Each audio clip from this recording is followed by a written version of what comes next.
Hey guys, welcome back to another episode of Healing in Hindsight, your no BS source for thriving with diabetes. It's me again, Taylor Danielle, and funny story. So, as you can see, I'm in this very interesting mood. If you're watching, I have a very lovely red lip with a hoodie because I was feeling. You ever have those moments where you're just like, I want to be cute, but I want to be comfortable, but like sweatpants comfortable? That's kind of what I was feeling today. I don't know. Interesting thing. I used to play soccer and volleyball, and I'm not sure about everyone else, but at least in Texas, soccer season for us was in the wintertime. So we often were practicing in hoodies and shorts. And so I'm not really bothered by my legs being cold. Now it's a little different now as a diabetic, like your feet are really important in circulation, all that. But for the most part, as long as my upper body is warm, like I'll deal with the rest. Like feet warm, upper body warm, I'm good, right? So my normal like thing around the house honestly is like a sweatshirt, shorts, and like long socks or something like that. Like real talk to this day. And my dad used to look at me like I was crazy because I would wear a hoodie and shorts around the house and it'd be like 90 degrees outside, maybe even worse. And he's like, what? So staying true to my roots, even my hair. I would throw my hair in a messy bun because I was running all the time. So yeah, yeah. So today's episode, I really wanted to dig into creating your own mental safe space. As I really started to dig deep into my journey, into really loving and accepting myself wholeheartedly as I am right now, and even just getting into therapy, I realized that mental safe spaces, along with physical ones, become more and more important because as I'm like rewiring my brain and retraining myself on how to manage highly emotional situations, especially because I am confrontational. So when things aren't going my way, like the first emotion that usually hits me is anger. It became important to figure out ways in those triggering moments on how can I be present, not go off on anybody, but still bring myself down. And so it's led to a host of different ways that I've been able to really kind of just guide my emotions into an area that allows me to release them without it kind of backlashing on anybody else. And so as a diabetic, I felt like this was extremely helpful in my journey because a lot of the emotional roller coasters that we face is just purely around our diagnosis on top of everything else that's going on. So I really wanted to talk about what mental safe spaces are, how you can create your own, managing multiple because you absolutely can have more than one depending on what your environment is, and ways that I've utilized them to really come to terms with my diagnosis and get ahead in a sense of like working with my body versus against it. So I feel like this would be a good one. I hope that this is helpful, but guess we'll find out. Let's do it. Perfect. You're listening to Healing in Hindsight, your no BS source for thriving with diabetes. What's up, guys? I'm Taylor Danielle, and it's my goal to help millennial diabetics like myself live an amazing life without your diagnosis getting in the way. I get it. I was diagnosed back in 2015 with type 2 diabetes, and it was really hard to find people around my age to understand how to travel, socialize, or even have meaningful relationships. But I feel like with a focus on mindset, perspective, and nutrition, together we can take back our health and our lives. Consider this the red table talk, but for diabetics. Minus the entanglements, though. So let's do it. So, mental safe spaces. I'm going to get to why having one is helpful, but let's just kind of go back to basics here and talk about like what even is that? And the way I kind of define a mental safe space is just a place that you can go to in your mind that allows you to feel, say, and do whatever the hell you need in order to get through whatever moment is kind of triggering you. So I like to think of it as an advanced mind palace. I don't know if there's any Sherlock Holmes watchers out there, but the Cumberbatch one specifically. But if you've ever heard of a mind palace, it's like this mental place or building where you're able to keep important thoughts, memories, things like that. Because your mind never truly forgets things. It's just being able to recall them. So it's kind of a mental exercise, if you will, on being able to store important information and recall them at will.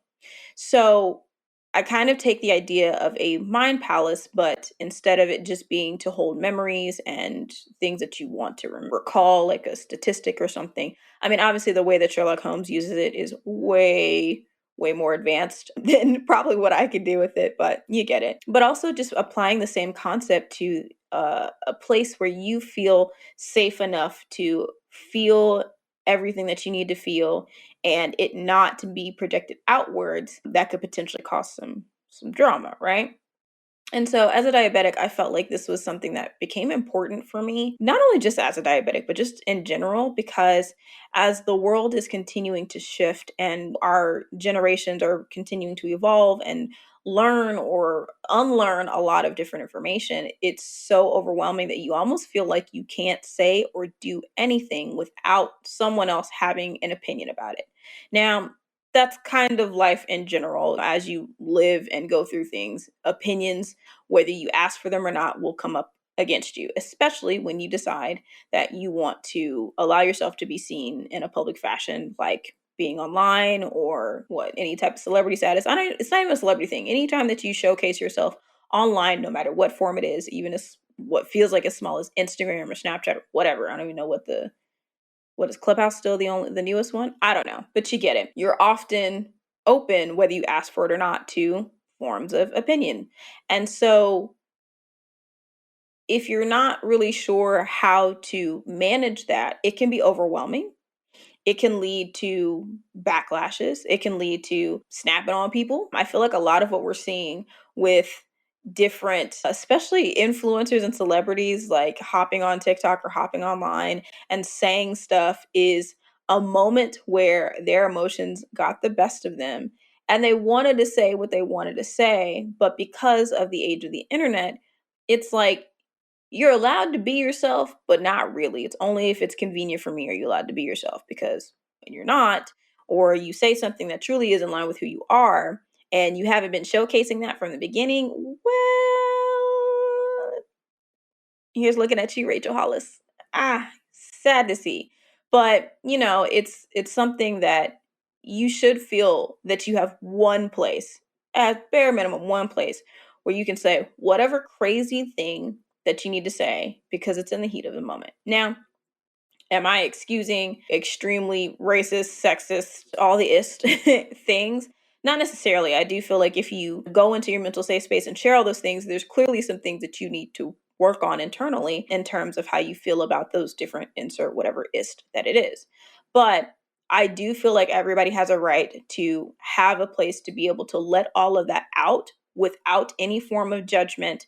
And then you dissect what came out and move forward in the real world accordingly. A lot of people are discovering that they have a lot of unconscious biases that err on the side of racism. And it's the playing dumb and not being willing to change that is honestly the thing that I feel like pisses people off. I recognize that there are plenty of people that have racist thoughts and feelings and they're not fully connected to it because it's something so deeply embedded in their environment and their upbringing that they just don't see it as that. And they're having to do some work to unravel that. So, granted, that's kind of an extreme, but it's also kind of the times that we're living in right now. But I will say that having a mental safe space is just a way to cool your jets, to provide yourself clarity. But I mean, let's face it, how many places can we go to truly vent and allow ourselves to say, do, feel whatever, and not one person is pointing the finger and telling you that you're wrong, right? So your mental safe space is to provide that. Now there's so many types and some are physical, some are not, but it's something that I feel is helpful because we all deserve to have a place to do that. So, in terms of different types, you definitely have to choose what feels good for you, right? And so the way that I would kind of suggest doing that is try different ones for sure. Try out my biggest safe space is for me, my journal. Like, granted, I used to be really hard on myself for not journaling every day because I can't remember what the book series was called. But did anybody read those book series where it was like these different, like preteen, teenage girls and these different time periods? And it was their diary, but their diary was like them recalling everything that was happening. Of course, I read all of the Black girl ones, especially when they were slaves, because I felt like it was a huge understanding of one, how my ancestry is so impactful to me, of like at one point women in general weren't allowed to be educated and learn how to write, but even more so it was a crime for a Black woman to do the same. So I don't know if anybody read those books. I used to love them, and I always wanted to have this catalog of journals that kind of ran the same way, but keeping up with the demand of literally writing every day was so hard. It still is. And I don't put that pressure on myself. But I've always loved writing. And when things are weird, sometimes I just need to write stuff out. And that's what I do. Now, other times, so when you're trying to choose the best mental space for yourself, I like to think of things that I already enjoy doing. So one of those things is writing. It's always been a part of my upbringing, honestly, and it is something that feels like the it felt like the safest place to express myself and being able to just get my thoughts out no matter how they were, and I didn't have to worry about anybody thinking I was too whatever. I'm a very much a hopeless romantic. So when I'm writing in my journal, it's very Shakespearean sometimes. Now there aren't these and thous and stuff like that, but sometimes my writing just comes out poetic because that's just how I feel. And sometimes it's very raw and it's very to the point. The other thing that I like to think about whenever you are trying to figure out a mental safe space is it doesn't have to necessarily be so much about the action, more so as how it makes you feel. So for example, painting or doodling, right? What I think of is like it's like a small meditative thing that starts to get my mind to back away from whatever emotional outburst I might be heading towards and allows me to take a breath, either physically or mentally, and really actually be able to catch a moment of like, all right, pause, the next steps that you take could be vital, right? So think about things that you enjoy doing. A lot of people like to say that, like, hey, I play video games to relieve myself, just to exhale. That could be maybe one of your mental safe spaces because, especially like me who loves MMO games and just running around the world and doing quests, I love fantasy games. Hello, Elder Scrolls Online. Holler at your girl. But like, sometimes I would just play and I would put on my headphones and plug it into my controller, which immersed me in the environment. And something as small as just getting on my horse and riding. And the sound of the hoofbeats on the pavement and things like that. And yeah, they have options for you like create your own house. And does it seem silly to do? Yes, but there's something soothing about creating my own virtual house and being able to do what I want. And I know this sounds really extreme, so let me be very clear that I'm not saying that you should do this in real life, but as a gamer, my fellow gamers will understand this. Sometimes there's a assassination brotherhood in Elder Scrolls Online, and I just need to go on a mission and take some people out. Right? Like it's just one of those things where it's just channeling whatever it is that you're feeling. And so another safe space is the one behind me. This is actually my vision board. And there's a little table underneath. You can see my salt lamp, but sometimes I'll just sit right in front of it and I'll meditate, I'll light some incense, or I'll read. I'll put a bunch of blankets and pillows down there and just lounge out. I've definitely taken a nap there. Like just something that has beautiful visuals and words and reminders of who I am and all that I can be, and creating this corner of my space that reminds me that I'm able to be everything that I want and it's okay whatever I'm feeling. Kind of why I actually recorded in this corner, to be quite honest. This corner is where I started this podcast, right? Your mental safe space should be something that allows you to be totally yourself without any form of judgment. Another one that I've seen that's been really cool, and I plan to try it myself, because you're not always in a place where you can get to your journal or where you can get to a space in your house. You might have to go into work in a physical office or something like that, or maybe you're going to go out of town, whatever. A picture, whether that's on your phone. I've seen people have actual physical pictures in their wallets, their purses, whatever. And you stare at that picture and you just kind of imagine yourself in that environment, whether that's mountainous area, beach. Some people like the noise of the city, whatever. Even if it's from a fictional world, like just feeling like you're immersed in that, getting lost in it, and just allowing yourself to just feel whatever it is that you're feeling. These spaces are important because we are constantly hit with so many emotions and so many things and so many opinions on how we should handle those things, that it really does feel like you have nowhere else in the world to go in order to just express how you feel without any form of judgment. Because at the end of the day, whenever you say or express something, yes, you have to be very particular with your words. People aren't going to always have context no matter what. And so any type of expression without context can be problematic. But when you have a space where I am fully free to be everything and say everything and have no judgment, it allows this kind of switch in your mind, because then you're able to slow down and you can now reflect. Okay, well, why did I say those things? Well, why did I do those things? Well, why do I feel that way? And get to a deeper part of yourself that is trying to reveal something that maybe you hadn't noticed. A lot of my disappearing into my mental safe spaces have been to address my anger with something.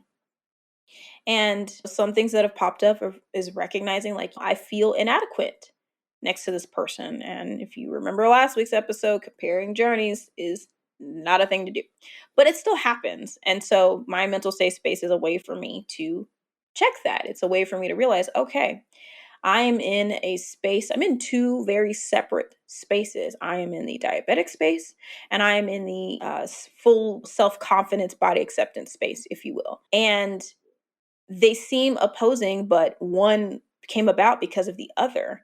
And so it can be hard wanting to navigate the diabetic community and be supportive and connecting for that. But at the same time, my other business, if you will, is being a guide and teacher for those who want to be themselves authentically and fully without feeling like they have to change themselves in different environments, and being okay with their body where it's at.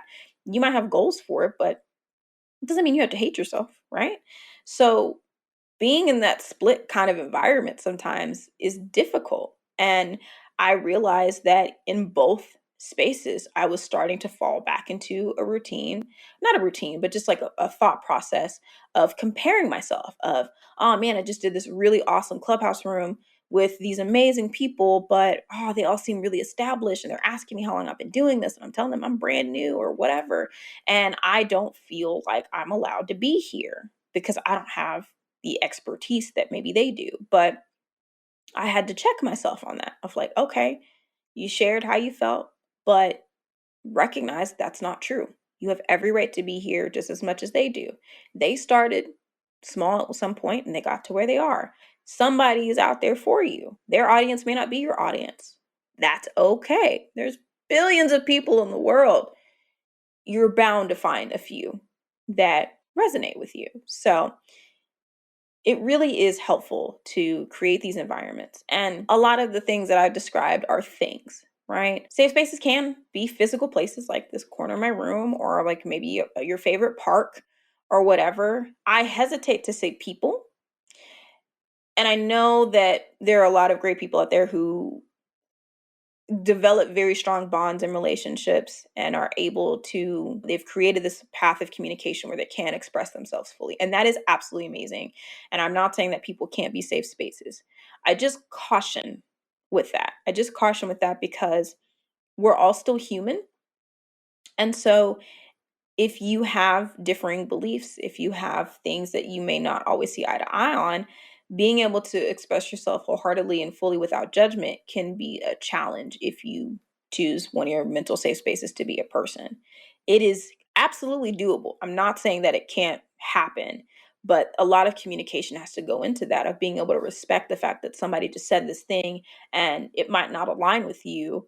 And you now have to take steps in making sure that you're remaining neutral in your opinions on it to allow them to express, or for them to allow you to express freely. So, not saying it's impossible, I just say caution. But especially when you can't get to those people, it's always good to have something that is easily able to be on your person, or something that you can access easily, in order to be able to have your thoughts, connect with them, and then kind of learn from them. So that way, when you go forth and making decisions, you're making sound ones. So, should you have more than one? I think so, but you don't have to. Like, I know plenty of people where, and I used to be this person for sure, where the only safe space that is needed is my journal. I'll put it in my journal. I used to keep it with me everywhere, and now I don't as much, because I can be clumsy in keeping track of my items. I'm decent with it. Maybe I'll get an air tag for it. I don't know. But that, and like with people, especially when I was doing this in junior high school, and kids are crazy and they take your stuff and they read it and then they want to share it out loud and all these things. So it just depends, but I do like the idea of, like, I really wanna try the photo one, because I think that's something that's easily, accessible to do. You can carry it anywhere, it can be on your phone, and you can be able to just disappear in that moment and come back, right? I do have a space in my Notion. I use Notion for a lot of my note taking, tracking, and planning. And I do have a section that is, kind of like a journal section. So if I'm out and about and I have a thought, I'm able to put it there. And there's different things, like Apple Notes has the ability to lock. I think Evernote does too. So tech has definitely caught up and given us a lot more expansive options. But I do feel like having more than one is beneficial, because you never know what environment you might be in, and one safe space might not be available. Like, if I'm out, or if I go home for the weekend to see my parents, I obviously don't have access to my physical safe space, right? But my journal can go with me, the photo or my phone or whatever can go with me, and that's easy to keep track of. So, you don't have to. I definitely encourage you to start small, start with one, and then work your way up, because I recognize that I respond to different things. So the action of writing is soothing for me. Sometimes just the action of looking at something is helpful. Sometimes the action of just being in the middle of a park or listening to rain or sound is definitely a great mental safe space. I definitely sometimes will put on nature sounds, and especially ocean waves just really take me to just being able to sit and watch the sunset on a beach and feel the warmth of the sun on my skin, and I just melt. I just relax, and I'm able to feel through whatever I'm thinking a lot more deeply. So, I'm sharing all of this to say that being a diabetic is hard. Having any form of chronic illness or autoimmune disease is hard. Sometimes existing is hard, because we have so many things that are coming at us that are requiring our time and attention, that are challenging us, that are pushing us to our limits and our boundaries. And I feel like sometimes we forget that we're allowed to exhale. And I do feel like this past year was just the world saying it's time to just take a moment and exhale.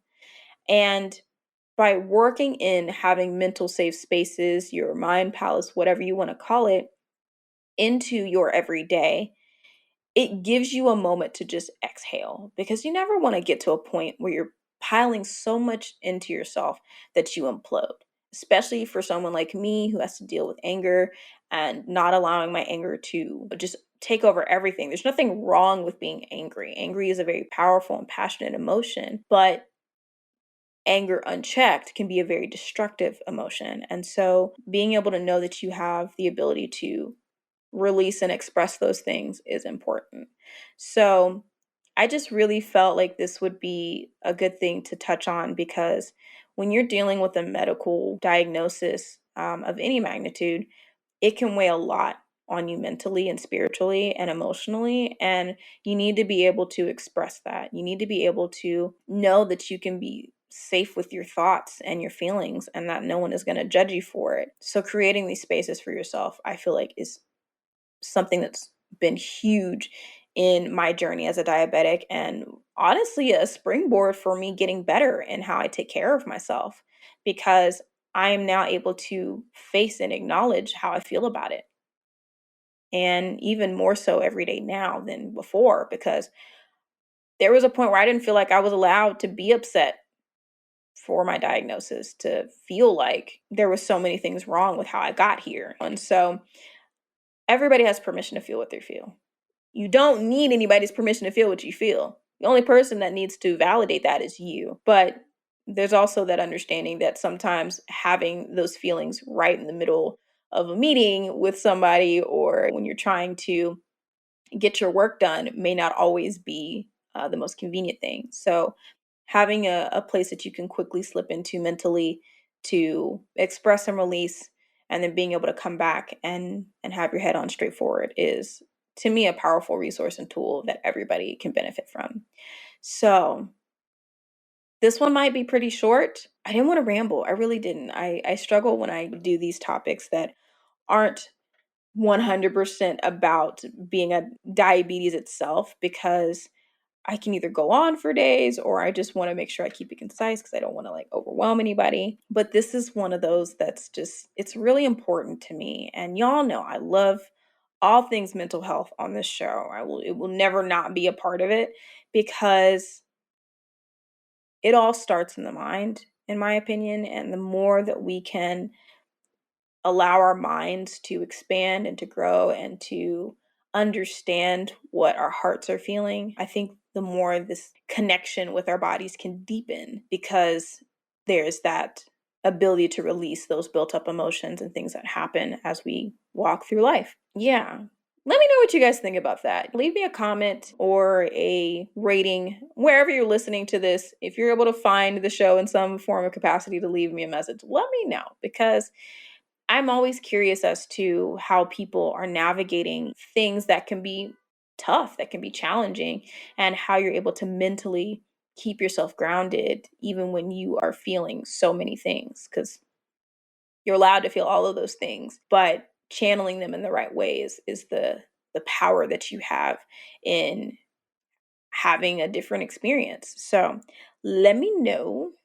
In the meantime, I just want to say thank you again. I don't think I'll ever not say thank you at the end of each episode, because my appreciation for anybody willing to listen, let alone go a step further and follow and be updated, all these things, is it's just something that I'm just ever grateful for. And I want you to know that each and every time that I decide to turn on the camera, turn on the microphone, and sit in front of you and say words. So thank you, thank you, thank you. If you really feel called to support the show, I'm on buymeacoffee.com/Taylor Danielle. Feel free to fuel my love for coffee and tea. There is a donation button on the player. I wish it didn't say donate. It just feels weird. But, if you're watching on Instagram or YouTube, buymeacoffee.com/Taylor Danielle if you would like to support the show. I just really enjoy doing this, guys. So it feels good. But I've been asked, how can we support you? And if I can make this a livable job, I absolutely will. But no pressure at all, because doing this truly is enjoyable. I just like having these conversations. I don't think I ever will stop having these type of conversations. So if it speaks to you and you want to support, I appreciate it. If it speaks to you and you just want to give it a like, I like that too. So thank you guys again for your time. I will catch you next week. You already know, every Tuesday and Thursday. And yeah, I'll see you guys next week. Bye.